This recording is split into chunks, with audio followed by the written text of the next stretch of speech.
আছে দেখে তোমার এখনো ক্যারেক্টারটা ঠিকঠাক আছে, তোমার বাপের ক্যারেক্টার ভালো দেখে 2-3টা বিয়ে করতে পারছো না, তুমি 10টা বিয়ে করলে 3-4টা মাইয়ের জীবন দিছেন নষ্ট করে। আপনি চেহারা কোনো সময় না দেখছেন, না খারাপ হইছে, না খারাপ। এই না আপনি চেহারা দেখে কোন দিক দেমন 10টা মাইয়া আপনার বিয়ে করে লেগে বলেছে, যে বিয়ে করছে ভুলে বিয়ে করছে, বুঝতে পারছে আপনারা বিয়ে করে ভুল করছেন, কোন একটা বড় মধ্যে লাথি মেরে গেছে। আজ এই মারানি জায়গা ভিতরে এই বিয়ে করতে তোমরা কি বাতিজা মারি দিছ, আপনি কথা আপনি রাখেন না, কথা মারি দিছ, বাবাইলে নেবে, বাবাইলে নেবে, এই থামেন তো, আরে বিয়ে।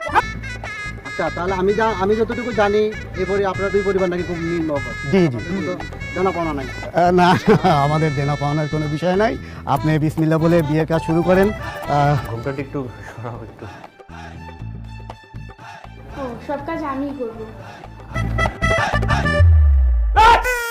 এটা কে? এই আমার এই চুপ, আমি আমার ন্যায্য বউ পাই নাই, আমি কি এখন বাসর ঘরে বসে বসে আঙ্গুল চুষবো? হ্যাঁ চলো এখন চলো। কত বড় বেহা?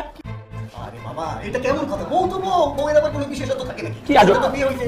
দেখ সমস্ত তাহলে এক কাজ করো, এই যে বালিশ আর এই যে নিচে শুয়ে পড়ো, যাও যাও, আর কোনো মতো ডিস্টার্ব করবা না।